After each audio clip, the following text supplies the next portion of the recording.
하나님의 말씀은 계시록 18장 1절에서 6절 말씀입니다.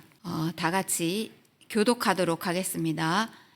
이 일 후에 다른 천사가 하늘에서 내려오는 것을 보니 큰 권세를 가졌는데 그의 영광으로 땅이 환하여지더라. 힘찬 음성으로 외쳐 이르되 무너졌도다 무너졌도다 큰 성 바벨론이여 귀신의 처소와 각종 더러운 영이 모이는 곳과 각종 더럽고 가증한 새들이 모이는 곳이 되었도다. 그 음행의 진노의 포도주로 말미암아 만국이 무너졌으며 또 땅의 왕들이 그와 더불어 음행하였으며 땅의 상인들도 그 사체의 세력으로 치부하였도다 하더라. 또 내가 들으니 하늘로부터 다른 음성이 나서 이르되 내 백성아 거기서 나와 그의 죄에 참여하지 말고 그가 받을 재앙들을 받지 말라. 그의 죄는 하늘에 사무쳤으며 하나님은 그의 불의한 일을 기억하신지라. 그가 준 그대로 그에게 주고 그의 행위대로 갑절을 갚아주고 그가 섞은 잔에도 갑절이나 섞어 그에게 주라. 아멘. 오늘은 내 백성아 바벨론에서 나오라 라는 제목으로 은혜를 나누고자 합니다. 하나님은 지금도 우리에게 선택을 요구하십니다. 우리는 신앙생활을 하면서 늘 선택의 기로에 섭니다. 하나님의 길을 따를 것인지 아니면 세상이 주는 유혹을 따라갈 것인지. 성경은 그 선택을 가장 강력하게 요구하는 장면을 계시록 18장에서 보여줍니다. 성경 오늘 본문은 세상의 상징과도 같은 바벨론의 몰락을 선포하면서 하나님의 백성에게 분명하게 명령하고 계십니다. 내 백성아, 거기서 나오라. 이 말씀은 단순한 도피가 아니라 우리의 정체성과 구원의 초대입니다. 오늘 우리는 이 말씀을 통해서 하나님이 우리에게 무엇을 요구하시는지 그리고 우리가 어떻게 살아가야 하는지 함께 나누겠습니다. 하나님의 빛은 어둠을 드러내십니다. 1절을 보면 큰 권세를 가진 천사가 등장합니다. 그의 영광으로 땅이 환해졌습니다. 여기서 중요한 것을 봅니다. 세상은 화려해 보이지만 실제로는 어둠이 많습니다. 사람들은 바벨론의 문화와 경제 그리고 쾌락과 성공을 보며 많은 사람들이 그것을 쫓아서 살아갑니다. 그러나 그 화려함 뒤에는 깊은 어둠이 있습니다. 그러나 하나님의 빛이 비추면 실체가 드러납니다. 천사가 가져온 빛의 심판이 시작되자 동시에 구원의 신호입니다. 빛이 비춰질 때에만 우리는 무엇이 진짜인지 그리고 가짜인지 분별할 수 있게 됩니다. 오늘 우리의 삶에도 하나님의 빛이 필요합니다. 판단 기준이 세상의 기준인지 아니면 성경적인 가치관인지 내 마음의 중심이 어디를 향해 있는지 항상 비추어 봐야 합니다.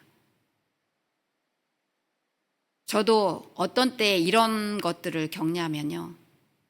사실은 저희 남편이 일을 한 게 아니라 지인이 집을 수리한다고 해서 집을 고쳐주러 도와주러 갔었어요. 도와주러 갔는데 그만 사다리에서 넘어지고 말았어요. 그래가지고 팔이 부러지고 갈비뼈도 나가고 사다리에서 넘어져서 정말 큰일 날 뻔했어요. 그런데 그 순간에 여러 가지 유혹들이 오더라고요.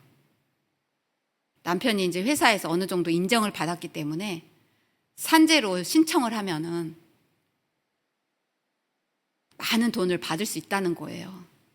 그래서 순간 저도 막 흔들렸어요. 사실은 신앙을 가지고 있었지만 순간 흔들렸어요. 서류를 꾸며가지고 이렇게 해가지고 이걸 받아야 되는 거 아닌가, 그런 생각들이 순간적으로 막 들어왔어요. 그래서 막 남편한테 여보 이거 막 실비로 할 거예요, 막 산재로 할 거예요, 산재로 할 거면 이거 막 서류 꾸며야 되는데, 막 제가 제 입으로 그렇게 하고 있더라고요. 순간에 그 마음이 이렇게 넘어가가지고. 그러다가 정신을 차렸죠. 아, 이건 아니지, 이런 방법으로 하면 안 되지. 그래가지고 그냥 실비로 그냥 처리를 했어요. 그래서 남편은 그냥 이 수술하는데 돈도 많이 들어가고 돈도 많이 못 받고 고생하고 지인들 도와주면서 그런 어려움이 겪었어요.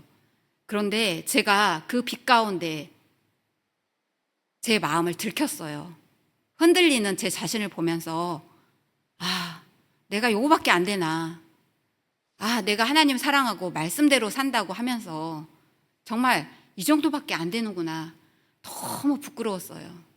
그래서 하나님 앞에, 하나님 제가 정말로 잘못했어요, 용서해 주세요 하면서 하나님 앞에 회개했던 적이 있었어요. 세상을 살아보다 보면 이렇게 편하게 살 수 있는 길들이 많아요. 그래서 이 바벨론도 마찬가지예요. 세상의 방법으로 화려하고 또 속은 부패했지만 겉은 화려하기 때문에 사람들은 그 길을 다 쫓아갑니다. 인간의 방법으로요. 그런데 오늘 본문 2절의 말씀은 뭐라고 합니까? 무너졌도다, 무너졌도다, 큰 성 바벨론이요, 귀신의 처소요, 각종 더러운 영이 모이는 곳입니다. 바벨론은 하나님이 없이 인간이 만든 세상의 영광을 상징한다고 했습니다. 그 중심에는 무엇이 있습니까? 영적인 음란, 탐욕, 우상숭배, 타락과 쾌락, 겉으로는 화려함으로 포장했지만 하나님 앞에서는 더러운 영들의 모임뿐이라고 말씀합니다. 하나님은 겉이 아니라 속을 보고 계십니다. 우리의 신앙도 마찬가지입니다.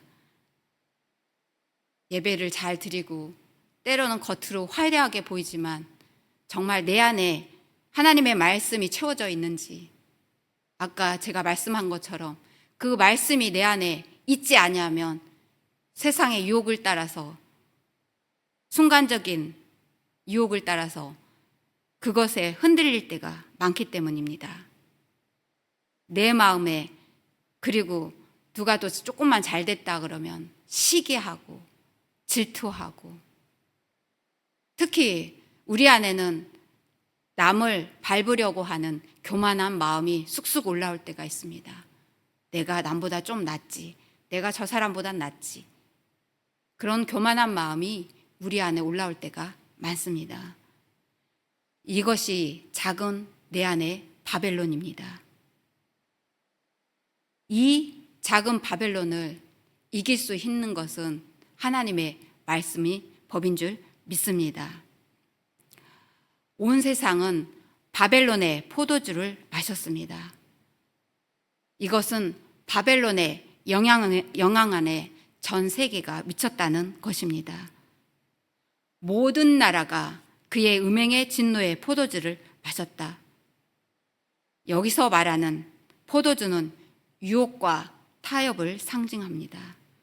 바벨론의 포도주는 달콤해 보입니다. 편하게 살고 싶다, 남보다 앞서고 싶다, 인정받고 싶다, 조금이라도 손해보고 싶지 않다, 이런 생각들이 모두 달콤합니다. 그러나 결국 그것들이 독이 되어 영혼을 무너뜨립니다. 오늘 내가 마시고 있는 바벨론의 포도주는 무엇입니까? 물질 중심의 가치관과 인정 중심의 중독과 세상적 성공을 향한 그런 것들이 우리의 마음의 평안함을 더 소중히 여기는 태도, 하나님은 이런 생각들이 결국 우리를 무너뜨린다는 것을 아시기 때문에 내 백성아 거기서 나오라 이렇게 부르고 계시는 것입니다.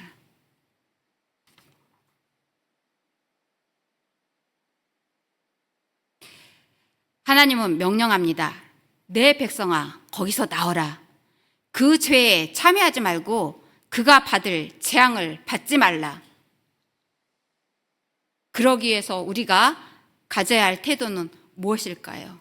첫 번째는 정체성입니다. 나는 세상에 속한 존재가 아니라 하나님의 백성이다. 우리는 세상에 살고 있지만 세상에 속한 자가 아닙니다. 그리스도의 피로 산 자들입니다. 그리고 저희들은 죄에서 분리되어야 합니다. 나오라라는 말은 물리적인 이동이 아니라 가치관과 삶의 방향을 바꾸라는 말입니다. 예배 중심으로, 말씀 중심으로, 정직으로, 사랑과 거룩으로, 그리고 하나님의 뜻으로 분리되어야 한다는 것입니다.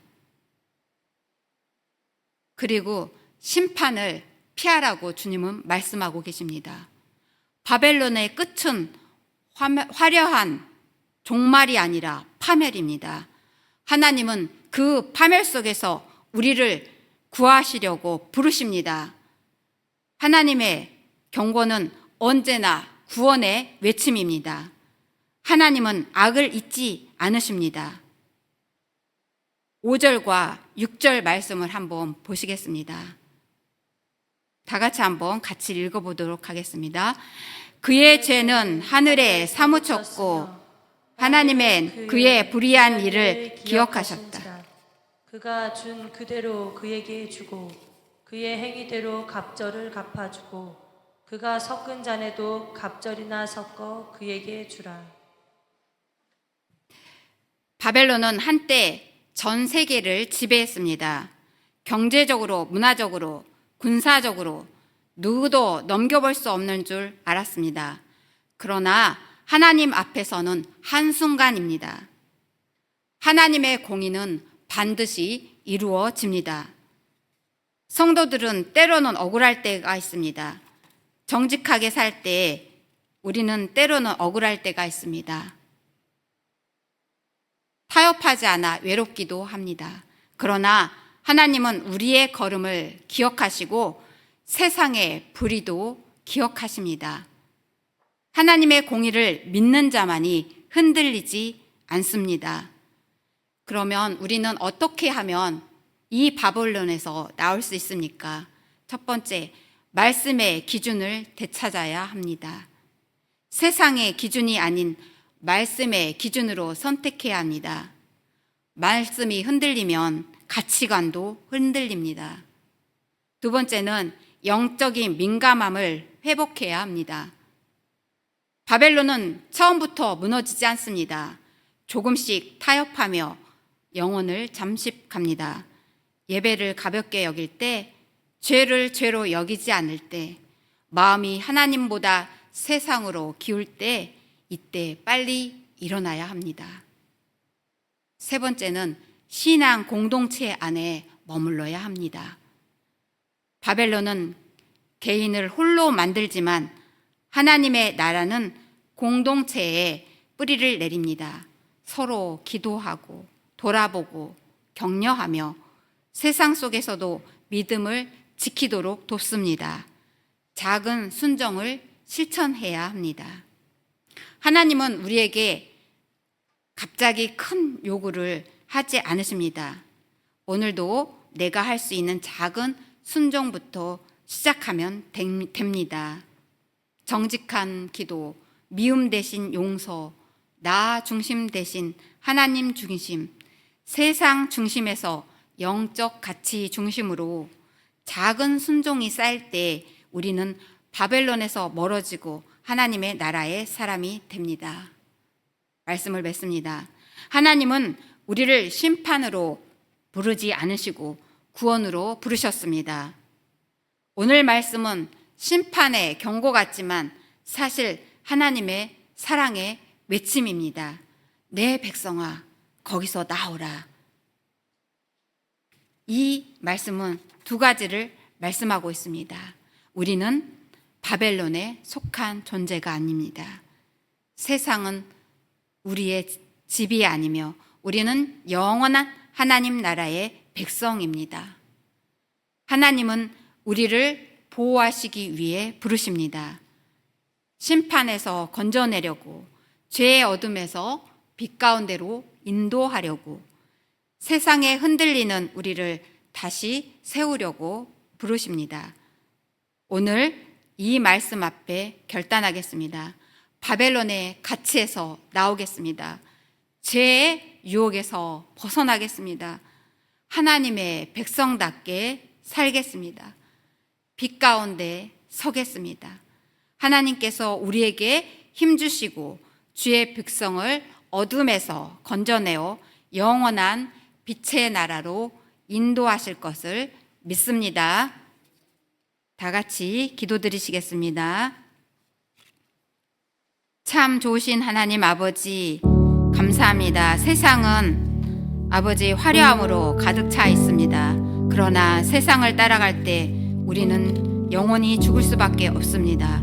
하나님, 세상의 가치를 따라가는 것이 아니라 하나님의 말씀의 법을 따라 날마다 순종하는 저희들이 되게 하여 주옵소서.